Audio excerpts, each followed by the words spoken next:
Vehicles check చేయడం కానీ, IDPL కానీ ఏదైనా అక్రమంగా కానీ రవాణా అవుతున్నాయనే ఉద్దేశంతో మొత్తం చెక్ చేయమని చెప్పి ఆదేశించడమైంది. దాని ప్రకారము రేపల్లె మన గూడూరు రూరల్ సిఐ గారు, గూడూరు 1 టౌన్ సిఐ గారు, అలాగే ఎస్ఐలు చిల్లకూరు ఎస్ఐ గారు, గూడూరు రూరల్ ఎస్ఐ గారు వీరందరూ కూడా వెహికల్ చెక్ చేస్తూ ఉన్నారు. ఆ క్రమంలో రాత్రి ఏకుందాం అనగా ఈరోజు అనగా 1వ తారీఖు ఫిబ్రవరి 1వ తారీఖు బైపాస్ రోడ్లో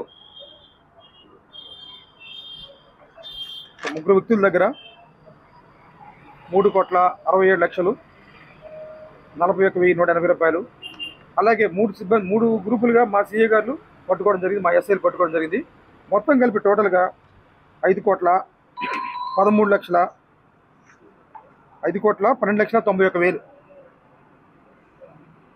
3 బ్యాచెస్ దగ్గర నుంచి అనుమానాస్పదంగా తీసుకెళ్ళడం జరుగుతుంది. వాళ్ళు మనం సరియైన మనకి సమాధానం అడిగిన దానికి వారు సరియైన సమాధానం చెప్పకుండా ఉన్నందువలన దాన్ని అనుమానాస్పదంగా ఉన్నందువలన సీజ్ చేయడం జరిగింది.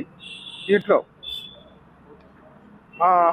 మన చిల్లకూరు పోలీస్ స్టేషన్ పరిధిలో 3,67,41,180 రూపాయలు, అలాగే గూడూరు రూరల్ పోలీస్ స్టేషన్ పరిధిలో 95,50,000 రూపాయలు, అలాగే గూడూరు టౌన్ పరిధిలో 50 లక్షల రూపాయలు, మొత్తం టోటల్గా 5,12,91,000 రూపాయలు. వీరు విజయవాడ నుంచి బయలుదేరి 3 బృందాలుగా డబ్బులు తీసుకొని వాళ్ళు చెన్నై వెళుతున్నట్టుగా చెప్పడం జరిగింది మనకి.